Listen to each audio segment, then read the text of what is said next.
David,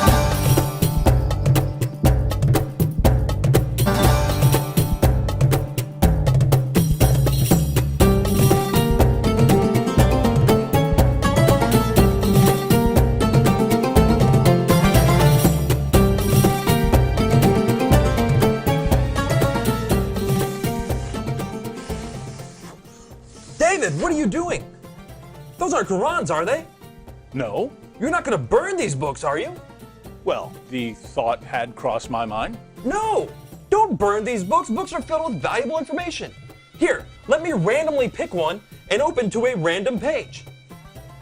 Uthman sent to every Muslim province one copy of what they had copied and ordered that all the other Quranic materials, whether written in fragmentary manuscripts or whole copies, be burnt. Let me see that. Uthman ordered that all other Quranic materials be burnt. So there's already been a Burn the Quran Day.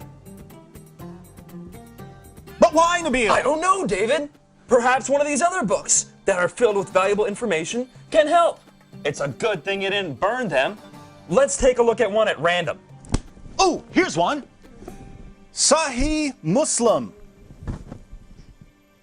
Abu Musa al-Ash'ari sent for the reciters of Basra. They came to him and they were 300 in number. They recited the Quran and he said, "You are the best among the inhabitants of Basra, for you are the reciters among them. So continue to recite it. But bear in mind that your reciting for a long time may not harden your hearts, as were hardened the hearts of those before you." Good. Wow, it says they had their hearts hardened. Well, what happened next? Let's keep reading and find out. We used to recite a surah which resembled in length and severity to Surah Barat.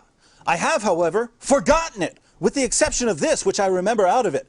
If there were 2 valleys full of riches for the son of Adam, he would long for a 3rd valley, and nothing would fill the stomach of the son of Adam but dust. And we used to recite a surah which resembled one of the surahs of Musabihat, and I have forgotten it. So this is saying that 2 chapters of the Quran are missing because Muslims forgot them. Let me see that. You're right. This is saying that 2 entire chapters are missing because Muslims forgot them. Hey Nabil, look at this. Ubay was the best of us in the recitation of the Quran, yet we leave some of what he recites. Ubay says, "I have taken it from the mouth of Allah's messenger and will not leave it for anything whatever." Wasn't Ubay the best reciter of the Quran? Yes! And wasn't he one of the best 4 teachers of the Quran? Yes! But he says stuff in his Quran that is not in this Quran. Let me pick a random verse from this Quran and read it. Surah 33, verse 6. The Prophet is closer to the believers than their own selves, and his wives are their mothers. Oh look, here's a footnote. In some qira'as, like that of Ubay ibn Ka'b, occur also the words, "and he is a father of them." So Ubay, one of Muhammad's top teachers of the Quran, had words in his Quran that aren't in this Quran. But was he the top teacher of the Quran? Surely Zayd ibn Thabit, who put together the Quran we have today, was Muhammad's top Quran expert. Well, actually, Ibn Masud was the first name that Muhammad mentioned when it came to learning the Quran. You know, surely one of these books would have something about him. Oh, look, here it is. I heard the Prophet saying, "Learn the Quran from 4. Abdullah ibn Masud, Salim, Mu'ad, and Ubay bin Ka'b." I wonder what Muhammad's top teacher of the Quran has to say about it. Let me pick up another one of these books at random. Here's one. The people had been guilty of deceit in the reading of the Quran. I like it better to read according to the recitation of him whom I love, more than that of Zayd ibn Thabit.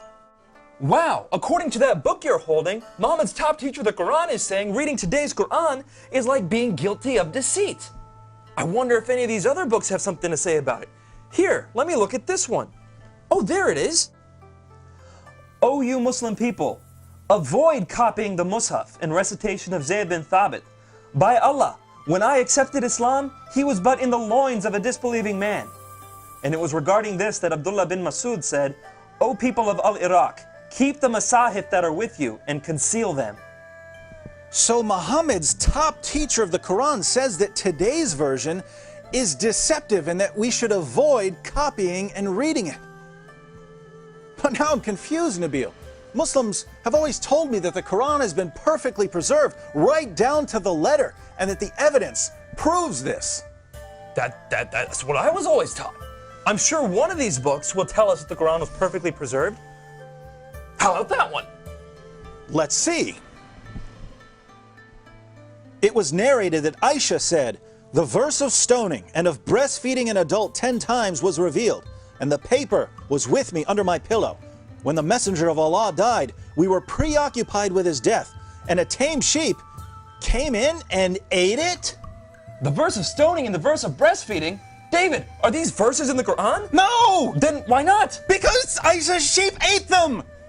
David, we should read all these books and get to the bottom of this.